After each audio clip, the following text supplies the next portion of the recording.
ইসলামের মহান বাণী মানুষের কাছে পৌঁছে দেওয়ার জন্য দুনিয়াতে যুগে যুগে যে সকল অলি আল্লাহর আবির্ভাব ঘটেছে তন্মধ্যে রুহানি জগতের খাঁটি প্রজ্ঞাদাতা আউলিয়াকুলের শিরোমণি হজরত আব্দুল কাদের জিলানী অন্যতম। সে কারণে তাকে গাউসুল আজম হিসেবেও আখ্যায়িত করা হয়। আজ আমরা হজরত বড়পীর আব্দুল কাদের জিলানী রহমতুল্লাহ আলহির অলৌকিক ঘটনা আপনাদের জন্য উপস্থাপন করছি। বাগদাদে একজন নারী বসবাস করতেন। তিনি ছিলেন বিধবা। কিছুদিন পূর্বেই তার স্বামী ইন্তেকাল করেছিল। এই বিধবা নারীর একজন পুত্র ছিল যে অসুস্থ হয়ে গিয়েছিল। এই নারী তার ছেলের চিকিৎসার জন্য অনেক বড় বড় চিকিৎসকের নিকট গিয়েছেন, কিন্তু তাতে কিছুই হয়নি। এতে করে তিনি খুব পেরেশান অবস্থার মধ্যে পড়ে যান, কারণ তার ছেলের অবস্থা দিন দিন খারাপ থেকে খারাপ হচ্ছিল। বিধবা নারীর দুনিয়ায় তার এই ছেলেটি ছাড়া আর কেউই ছিল না। এক পর্যায়ে তার প্রতিবেশী তাকে পরামর্শ দিল, তুমি তোমার ছেলেকে নিয়ে বাগদাদ শরীফে হুজুরের কাছে যাও, আশা করি তার দোয়াতে তোমার ছেলে সুস্থ হয়ে যাবে। এই কথা শুনে বিধবা নারী তার ছেলেকে নিয়ে বাগদাদ শরীফের দিকে রওনা দিল। রাস্তার মাঝেই তার ছেলের অবস্থা খুবই খারাপ হয়ে যায় এবং সে বেহুশ হয়ে পড়ে।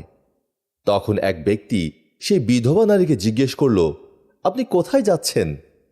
জবাবে তিনি বললেন, আমার ছেলে খুবই অসুস্থ, তাকে সুস্থ করতে আমি বাগদাদ শরীফে হুজুরের নিকটে যাচ্ছি, কিন্তু দুর্ভাগ্যবশত আমার ছেলের অবস্থা এরই মধ্যে খারাপ হয়ে গেছে। তখন সেই লোকটি বলল, আপনি কোনো অবস্থাতেই সাহস হারাবেন না, আপনি আপনার ছেলেকে নিয়ে বাগদাদের হুজুরের নিকটে চলে যান, কোনো না কোনো সমাধান হবেই, আর আপনি খুশি মনে আপনার বাড়ি ফিরে আসতে পারবেন। কারণ বাগদাদের হুজুর মহান আল্লাহ তাআলার একজন নেক বান্দা, তার দোয়ার উসিলায় অনেক মানুষই প্রাণ ফিরে পেয়েছে। তারপর সেই বিধবা নারী তার ছেলেকে নিয়ে বাগদাদে পৌঁছায়। বাগদাদে পৌঁছানোর পর সেই বিধবা নারী ছেলেকে নিয়ে হুজুরের দরবারে হাজির হয়। ছেলেকে দেখে হুজুর বললেন, হে মহান আল্লাহর বান্দি, এখন তোমার ছেলের জন্য আর কিছুই করার নেই, কারণ তোমার ছেলেকে মহান আল্লাহ তাআলা তার নিজের মর্জিতে তার কাছে নিয়ে গিয়েছেন। এখন তুমি শুধু আল্লাহর উপর ভরসা করে থাকো এবং এই সিদ্ধান্ত মেনে নাও। কিন্তু এই কথা সেই বিধবা নারী কোনো মতেই মেনে নিতে পারছিলেন না। সে চিৎকার করে কাঁদতে লাগলো। সেই সময় সেখানে খুব সুন্দর একটি বাচ্চা আসে। সে এসে বিধবা নারীকে জিজ্ঞেস করে, তুমি কাঁদছো কেন? সেই সুন্দর বাচ্চাটিকে দেখে বিধবা নারীটি বলতে থাকে, তোমাকে আর কি বলবো, তুমি তো ছোট্ট একটি বাচ্চা। এরপরেও সেই বিধবা নারী তার সামনে উপস্থিত থাকা সেই ছোট্ট বাচ্চাটিকে তার সমস্ত ঘটনা খুলে বলে। সেই নারী বলতে থাকে কিভাবে তার ছেলে অসুস্থ হলো এবং কেন সে তার ছেলেকে নিয়ে এই বাগদাদে এসেছে। কিন্তু এখানে পৌঁছানোর পূর্বে তার ছেলে রাস্তায় জ্ঞান হারিয়েছে এবং এই অসুস্থতায় তার ছেলের মৃত্যু ঘটেছে। কথা বলে বিধবা নারীটি আবার কান্না শুরু করে দিল এবং বলতে থাকে, আমি আমার এই ছেলেকে ছাড়া কি নিয়ে বাঁচব? এই কথা শুনে সেই ছোট্ট বাচ্চাটি বলে উঠল, মা, আপনার ছেলে তো মারা যায়নি, সে এখনো জীবিত রয়েছে, দেখুন সে সত্যিই জীবিত। বাচ্চাটির কথা শুনে বিধবা মহিলাটি আবার তার ছেলের দিকে ভালো করে তাকালেন এবং সে তাকিয়ে দেখতে পেল তার ছেলের শ্বাস চলছে এবং তার ছেলে ধীরে ধীরে হাত পা নাড়াচ্ছিল। তখনই সেই বিধবা নারী অবাক হয়ে সুন্দর বাচ্চাটিকে জিজ্ঞেস করল, আমার মৃত পুত্র কিভাবে জীবিত হলো? কারণ সে তো আমার সামনে প্রাণ ত্যাগ করেছিল, এটা কিভাবে সম্ভব? নাকি আমার পুত্র শুধুমাত্র অসুখের কারণে বেহুশ অবস্থায় ছিল তখন? সুন্দর বাচ্চাটি জবাব দিল, মহান আল্লাহর হুকুমে আপনার পুত্র আবার জীবিত হয়েছে। আপনার ছেলে অসুখের কারণে বেহুশ হয়নি, বরং সে এই দুনিয়া থেকে বিদায় নিয়েছিল। আপনার কষ্ট আমার আর সহ্য হয়নি, তাই আমি আল্লাহর কাছে দোয়া করেছি, বলেছি, আল্লাহ, আপনি এই দুঃখিনী মায়ের কষ্টকে লাঘব করে দিন এবং আপনি তার কলিজাকে ঠান্ডা করে দিন। এই বিধবা নারী তার পুত্রের মৃত্যুকে কোনোভাবেই মানতে পারছেন না আপনি তাকে খুশি করে দিন। আপনি সব কিছু করতে পারেন, আপনার জন্য কোনো কিছুই অসম্ভব নয়। আপনি চাইলে সব হতে পারে। দোয়ার উসিলায় মানুষের তাকদীর পর্যন্ত বদলে যায়। আর আপনি তো সকল ক্ষমতার মালিক, আপনি চাইলে তার সমস্ত শক্তি ফিরিয়ে দিতে পারবেন। আপনি এই ছেলেকে পুনরায় হায়াত দিন। আমি এভাবেই মহান আল্লাহর কাছে দোয়া করেছি এবং মহান আল্লাহ তাআলা আমার দোয়া কবুল করেছেন। এখন আপনার পুত্র আপনার নিকট সহি সালামত অবস্থায় রয়েছে। তখন সেই বিধবা নারী সেই বাচ্চাটিকে জিজ্ঞেস করলেন, আমি সবই মানছি, কিন্তু তুমি কে? তোমার পরিচয় কি? সেই বাচ্চা তার পরিচয় দেওয়ার পূর্বেই সেখানে বাগদাদ শরীফের হুজুর আসেন। সেই মহিলার ছেলেকে পুনরায় জীবিত দেখে হুজুর বুঝতে পারলেন সেখানে কি ঘটেছে। তখন হুজুর বাচ্চাটিকে বললেন, তুমি এখনও তকদিরের ব্যাপারটা পুরোপুরি বুঝতে পারোনি। আমি জানি তোমার দোয়ার উসিলায় সেই মহান আল্লাহ তাআলা এই বিধবা নারীর পুত্রকে পুনরায় হায়াত দিয়েছেন। আমার প্রশ্ন, তুমি এমনটা কেন করলে? মানুষ তো এই কথাকে কোনোভাবেই মানবে না। এটা বলেই হুজুর একটি বেত নিয়ে আসলেন। বেত দেখে বাচ্চাটি দৌড় দিল। হুজুরও ওই বাচ্চার পেছনে দৌড়াতে শুরু করলেন। আসলে বেত দিয়ে প্রহার করার উদ্দেশ্য ওই হুজুরের ছিল না। তিনি শুধুমাত্র ভয় দেখানোর জন্যই এমনটা করেছিলেন। এমন অবস্থায় বাচ্চাটি হুজুরের ভয়ে প্রাণপণে ছুটছিল। তখন সামনে একটি কবরস্থান ছিল, যেখানে অসংখ্য কবর ছিল। আর সেই বাচ্চাটি কবরস্থানের পাশ দিয়ে ছুটতে ছুটতে বলতে থাকে, হে কবরবাসী, এই হুজুরের হাত থেকে আমাকে বাঁচাও। আর সেখানেই ঘটে একটি অদ্ভুত ঘটনা। ছোট্ট বাচ্চার কথায় কবরস্থানের সমস্ত কবর থেকে মুর্দারা উঠে আসতে শুরু করল এবং তারা সেই ছোট্ট শিশুটির সামনে ঢালের মতো দাঁড়িয়ে গেল। অর্থাৎ এক পাশে হুজুর এবং অন্য পাশে কম বয়সী ছেলেটি এবং তাদের মাঝে কবর থেকে উঠে আসা সেই সব মুর্দারা। এই দৃশ্য দেখে হুজুর সেই বাচ্চাটিকে বললেন, আমি জানি তুমি আসলে কে। আমি তোমার ক্ষমতার সাথে পেরে উঠব না। আমি শুধু বলেছিলাম তুমি এত ছোট বয়সে তোমার ক্ষমতা দেখিও না, কারণ লোকেরা তোমার এই সমস্ত বিষয় বিশ্বাস করবে না এবং পরবর্তীতে তোমার উপরে আঙুল তুলে কথা বলবে, তোমাকে দোষারোপ করবে। তখনই বাচ্চাটি বলে উঠল, হুজুর, আমি তো ইচ্ছে করে করিনি। সেই মাটি কিভাবে কান্না করছিল, আর সেই মাকে কান্নার অবস্থায় দেখে আমি সহ্য করতে পারিনি। এই মা কিভাবে তার সন্তানের মৃত্যু সহ্য করবে? সে কিভাবে একা একা তার সন্তানকে দাফন করবে? এই মা কিভাবে তার সন্তানকে ছাড়া থাকবে? এই কথাগুলো আমার একদমই সহ্য হচ্ছিল না। আমি আল্লাহর কাছে দোয়া করেছি আর বলেছি, মহান আল্লাহ তাআলা এই ছেলেটির তকদিরে যদি শেফা লেখা থাকে তাহলে তাকে শেফা দিয়ে দিন, আর যদি মৃত থেকে জীবিত করা সম্ভব হয় তবে আপনি আমার দোয়া কবুল করে নিন, তাকে হায়াত দিন। কারণ আপনার দরবারে সমস্ত অসম্ভব জিনিস সম্ভব করা যায়। বান্দারা তো অক্ষম, কিন্তু আপনি তো সবই পারেন। মহান আল্লাহ তাআলা আমার দোয়া কবুল করেছেন। এই ছেলেটি পুনরায় জীবিত হয়ে গিয়েছে। এখন আপনি বলুন, আমি এখানে কি ভুল করেছি? প্রিয় শ্রোতা, এই হুজুরটি ছিল এই বাচ্চাটির নানা, এবং এই বাচ্চাটিই ছিলেন ইমামুল আউলিয়া গাউসুল আজম বরপীর আব্দুল কাদের জিলানী রহমতুল্লাহ আলাইহে। হজরত বরপীর আব্দুল কাদের জিলানী রহমতুল্লাহ আলাইহের উপস্থিতি ছিল প্রত্যেকের জন্য রহমত স্বরূপ। তার এই কথা এবং মানব সম্প্রদায় উভয়ই মেনে চলত। তার বয়ান প্রত্যেকে অত্যন্ত মনোযোগের সাথে শুনত, যার কারণস্বরূপ সকলেই বরকত প্রাপ্ত হতো। তার ঈমান এতই উঁচু ছিল যে তার কথা শুধু মানুষ নয়, বরং জিনেরাও মেনে চলত। একটি সাপ তাকে প্রতিদিন অনুসরণ করত এবং তার কথা দূর থেকে বসে শুনত। আসলে এই সাপটি ছিল একটি দুষ্ট জিন, যে কিনা সাপের রূপ ধরে বরপীর হজরত আব্দুল কাদের জিলানী রহমতুল্লাহ আলাইহিকে বিপদে ফেলতে চায়। কিন্তু অনেক দিন ধরে পরিকল্পনা করার পরেও সে বড় কোনো ক্ষতি করতে পারছিল না। তার সাহস হতো না বড় পীরের উপর হামলা করবার। সাপরূপী দুষ্ট জিনটি যখনই আসত তখনই সে দেখত সেখানে অনেক মানুষের সমাগম রয়েছে। তাদের মধ্যে কেউ কেউ বড় পীরের কথা শুনে কান্নাকাটি করত, কিন্তু সাপটির দৃঢ় সংকল্প ছিল সে বড় পীরকে তার নেক আমল থেকে যে করেই হোক সরিয়ে ফেলবে এবং বড় পীর আব্দুল কাদের জিলানীকে গোমরাহে পতিত করবে। সেই পরিকল্পনা মাফিক দুষ্ট জিনটি সাপের রূপ ধরে বড় পীরের দরবারে এসে চুপচাপ বসে থাকত, যাতে বড় পীর আব্দুল কাদের জিলানীকে তার ঈমানের পথ থেকে সরিয়ে দেয়া যায়। সাপরূপী জিনটি সব সময় বড় পীরের আশেপাশে অবস্থান করত, কিন্তু অনেক চেষ্টার পরেও সে কোনোভাবেই সফল হতে পারছিল না। অতঃপর একদিন সাপরূপী জিনটি শয়তানের সাহায্য চাইতে গেল এবং সে শয়তানকে বলল, আমি আল্লাহর অলি বড় পীর আব্দুল কাদের জিলানীকে পাপের মধ্যে ডুবিয়ে দিতে চাই। লোকেরা তার জন্য দিয়ানা হয়ে আছে, তার বয়ান শোনার জন্য পাগল হয়ে থাকে, তাকে খুবই সম্মান করে।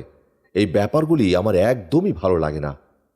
হে শয়তান, তুমি আমাকে শক্তি দাও যাতে আমি তার পথের কাঁটা হয়ে দাঁড়াতে পারি, আর সে যেন কাউকে ঈমানের পথে আনতে না পারে, কালেমা না পড়াতে পারে।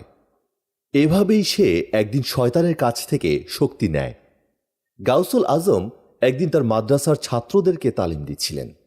সেখানে অনেক বড় বড় আলেমদের উপস্থিতি ছিল। এখানে সবাই অনেক মনোযোগ দিয়ে আদবের সঙ্গে তার বয়ান শুনছিল।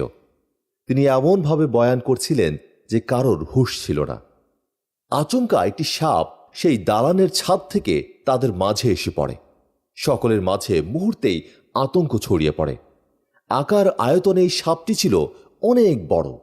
সাপটি বড় পীর আব্দুল কাদের জিলানীর ওপর হামলা করে। লোকেরা ভয়ে সেখান থেকে পালাতে থাকে, কিন্তু কিছু কিছু মানুষ যারা বড় পীরকে ভালোবাসত তারা বড় পীরের চিন্তায় পেরেশান হয়ে ওঠে। কিন্তু বড় পীর আব্দুল কাদের জিলানী তার জায়গা থেকে একটুও নড়লেন না। তার চেহারায় কোনো ভয় বা আতঙ্কের ছাপ ছিল না, বরং তিনি নিশ্চিন্তে বসেছিলেন। তিনি কখনোই তার বয়ান থামাননি। সাপটি ধীরে ধীরে তার পায়ের উপরে উঠে বসে এবং তার শরীর মোবারক পেঁচিয়ে ধরে, কিন্তু এতে বড় পীর বিন্দুমাত্র বিচলিত হলেন না এবং তিনি তার বয়ানও থামালেন না, যেন তার মাঝে এই সাপটি নিয়ে কোনো চিন্তাই নেই। এবার সাপটি বড় পীরকে ছেড়ে দিয়ে তার সামনে এসে দাঁড়ায় এবং বড় পীরের সঙ্গে কথা বলতে শুরু করে। আর সাপটি এমনভাবে দাঁড়িয়েছিল যেন কোনো শত্রুকে বহুদিন পরে তার কবজায় পেয়েছে। সাপটি কিছুক্ষণ বড় পীরের সঙ্গে কথা বলে সেখান থেকে চলে যায়। লোকেরা অবাক হয়ে এই অদ্ভুত দৃশ্য দেখতে থাকে। লোকেরা ভেবেছিল এই সাপটি হয়তো বড় পীরের ক্ষতি করবে, কিন্তু এমন কিছুই ঘটল না। সেখানে পেরেশানিতে থাকা লোকেরা তার সামনে হাজির হয় এবং বলে, হুজুর, এটা তো একটা অবিশ্বাস্য ঘটনা। এত বড় সাপ যে এত ভয়ঙ্কর, ইচ্ছে করলেই সে এক মুহূর্তে যে কাউকে শেষ করে দিতে পারে, কিন্তু সাপটি আপনার কিছুই করতে পারল না। সাপটি আপনার সামনে দাঁড়িয়ে কি বলছিল? তখন বড় পীর আব্দুল কাদের জিলানী রহমতুল্লাহ আলাইহে ইরশাদ করলেন, তোমরা যে সাপটি দেখেছ সেটি ছিল আমাদের দুশমন। সে আমার ক্ষতি করতে এসেছিল। সে চেয়েছিল এখানে যেন বয়ান বন্ধ হয়ে যায় এবং আল্লাহ ও তার রসুল সাল্লাল্লাহু আলাইহি সাল্লামের জিকির থেমে যায়।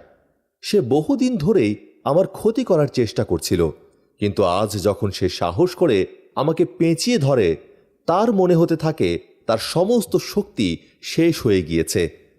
এই সাপটি আমার কোনো ক্ষতি করতে পারেনি, কারণ আল্লাহ সুবহানাহু ওয়া তাআলার হেফাজত সবচেয়ে বড়।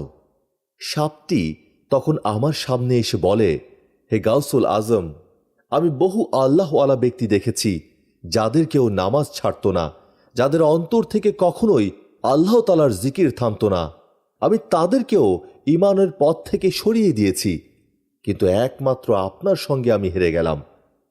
আমি তখন সাপটিকে বলি, জীবন এবং মৃত্যুর মালিক একমাত্র আল্লাহ সুবহানাহু ওয়া তাআলা, আর তুই তো একটি সামান্য সাপ, তোরও মৃত্যু আসবে। আল্লাহ তাআলার রহমতে তুই আমার কোনো ক্ষতি করতে পারবি না। সবচেয়ে বড় হেফাজতের মালিক তো আল্লাহ তাআলা। এই কথা শুনে সাপটি সেখান থেকে চলে যায়।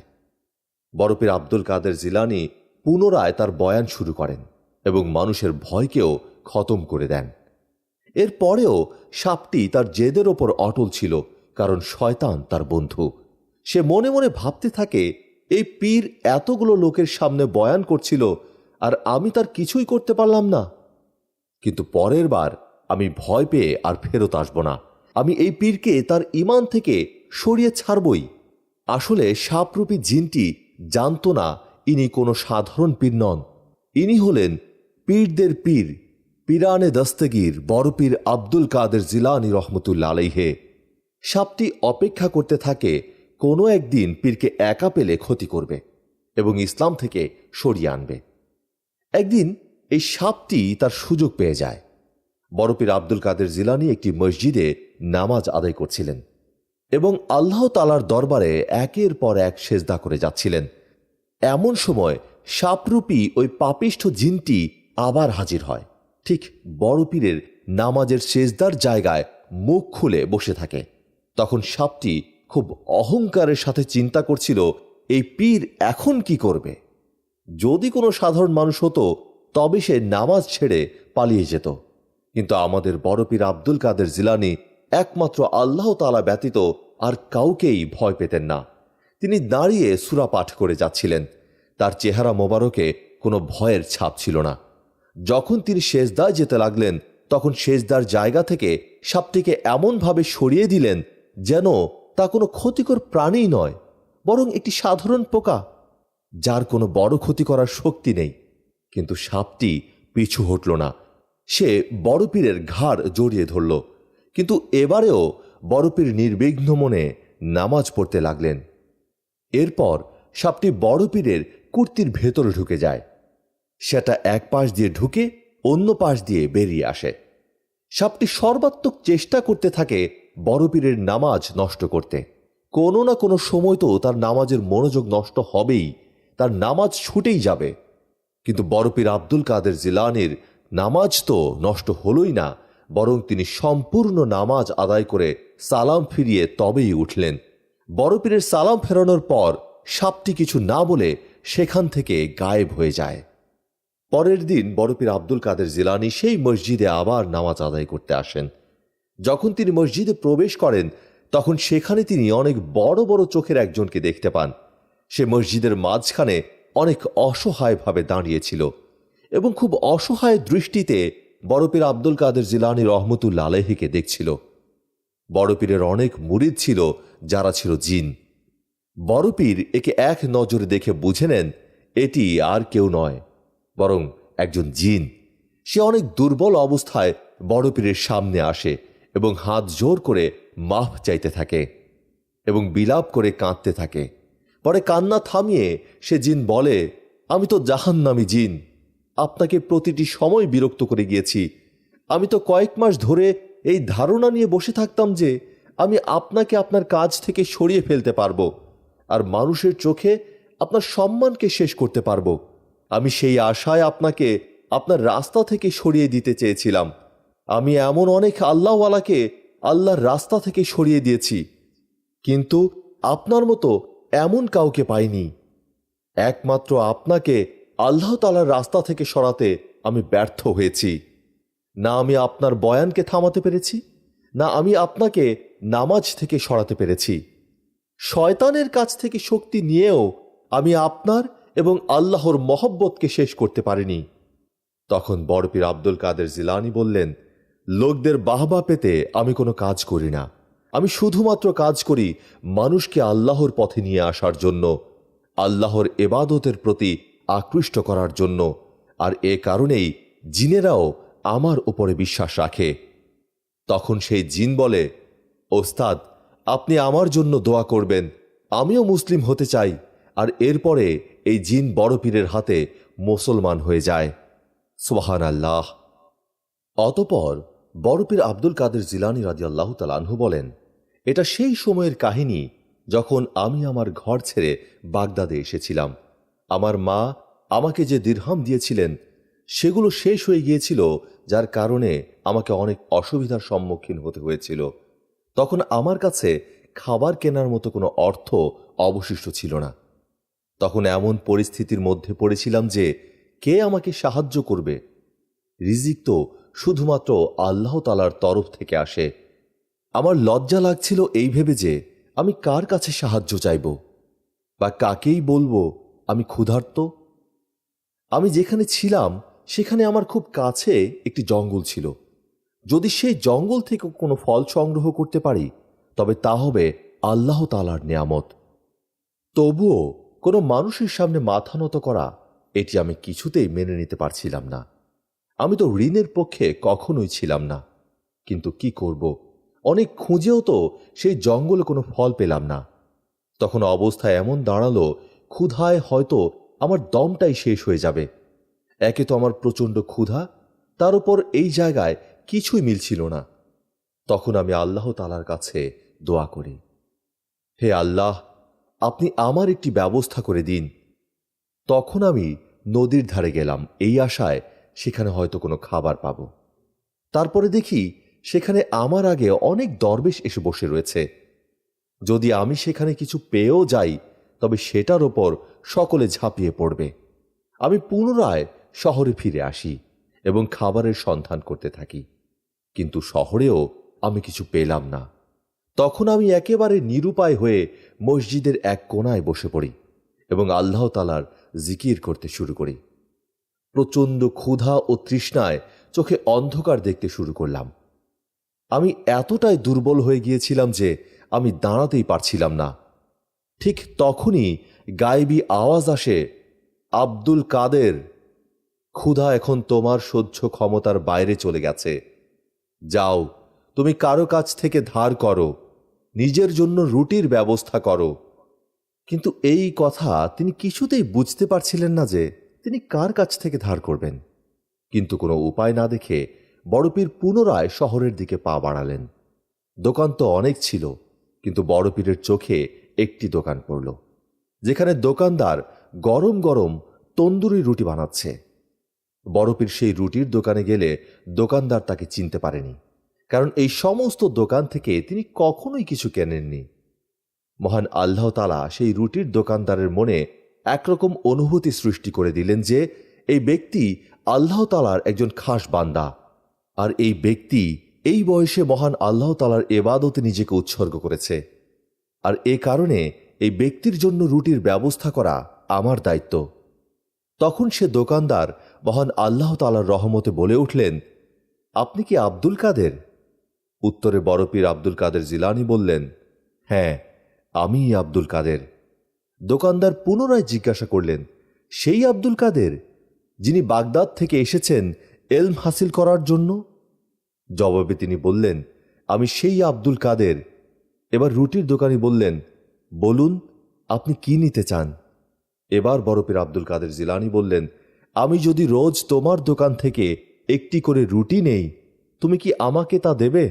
আমি খুবই ক্ষুধার্ত আর ক্ষুধার কষ্ট সহ্য করতে পারছি না। তখন দোকানদার বললেন, আপনি এমন করে কেন বলছেন?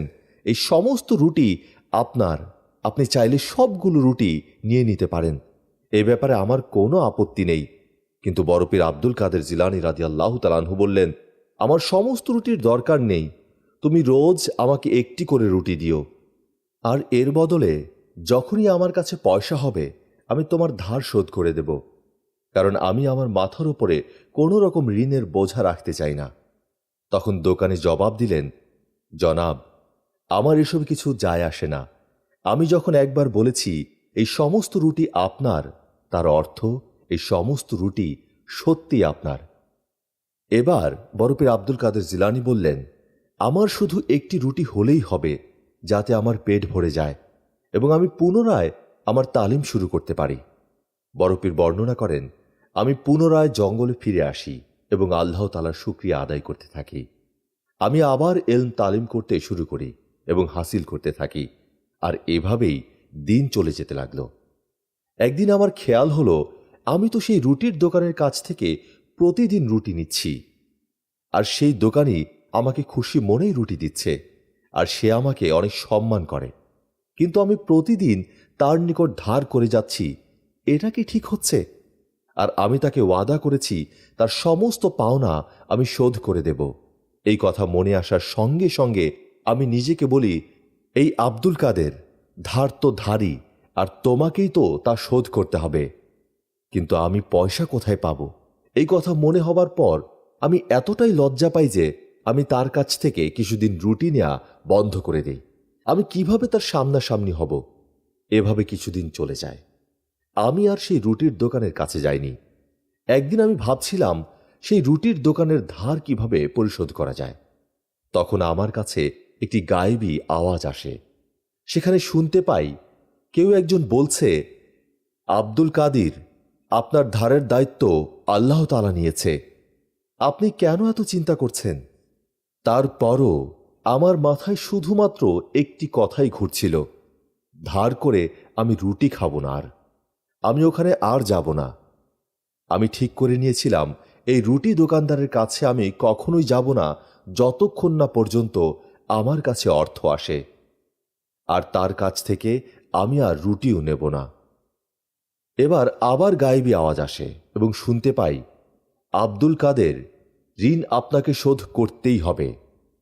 আর মহান আল্লাহ তাআলা আপনাকে অনেক ভালোবাসেন। আপনি ধার নিয়ে চিন্তা করবেন না। এই ধারের দায়িত্ব আল্লাহ তাআলা নিয়েছেন, যিনি এই সমস্ত দুনিয়ার মালিক। তখন আমি বলি, এই ধার করা রুটির দাম কিভাবে পরিশোধ করব? তখন আবার গায়েবী আওয়াজ আমাকে বলে, আব্দুল কাদির, আপনাকে জায়গার কথা এখন বলা হবে। আপনি সেখানে চলে যান, কিন্তু কারো সঙ্গে এ ব্যাপারে কোনো কথা বলবেন না। সেখানে আপনি যাবেন, যেটা দেখবেন সেটা নিয়ে চলে আসবেন, আর ওই বস্তুটি দিয়েই দোকানদারের ধার শোধ করে দেবেন। আমি গায়েবী আওয়াজের কথা মতো সেখানে গেলাম। সেই জায়গাটি ছিল জনমানবহীন। আমি সেখানে একটি থলি দেখতে পাই। আমি সেই থলির মুখ খুলে থলির ভেতরে আটা দেখতে পাই। সেই আটা দেখে মনে হচ্ছিল মাত্রই তা আনা হয়েছে। আমি দেখে অনেক খুশি হই, আর সেটা নিয়ে রুটির দোকানের নিকট ফিরে যাই। থলেটি দেখে দোকানে জিজ্ঞেস করল, হুজুর, এটি কি? যদিও সে বুঝতে পারছিল এটি একটি আটার থলে। তারপরে আমি বললাম, তুমি নিজে দেখে নাও। কিন্তু যখনই সেই দোকানি থলে খোলে, সে চিৎকার করে ওঠে। সে চিৎকার করে বলে ওঠে, এটি তো আটার থলে নয়। তখন আব্দুল কাদের জিজ্ঞাসা করল, কেন, তুমি কি দেখতে পেয়েছ? তখন দোকানি বলল, এর ভেতরে তো স্বর্ণ রয়েছে। আপনি তো আমার কাছ থেকে খুব বেশি রুটি নেননি, তা তো অর্থ দিয়ে পরিশোধ করে দিলেই হতো। আপনি কেন আমাকে স্বর্ণের থলে দিলেন? তখন আব্দুল কাদের জিলানী রাদিয়াল্লাহু তাআলা আনহু বললেন, তোমার রিজিকের দায়িত্ব নিয়েছেন স্বয়ং আল্লাহ তাআলা। তিনি নিজেই খুশি হয়ে তোমাকে এই থলেটি দিয়েছেন। আল্লাহ পাক এই মহান ওলির জীবন ও কর্ম থেকে শিক্ষা নিয়ে সঠিক পথে আমাদের চলার তৌফিক দান করুন। আমিন।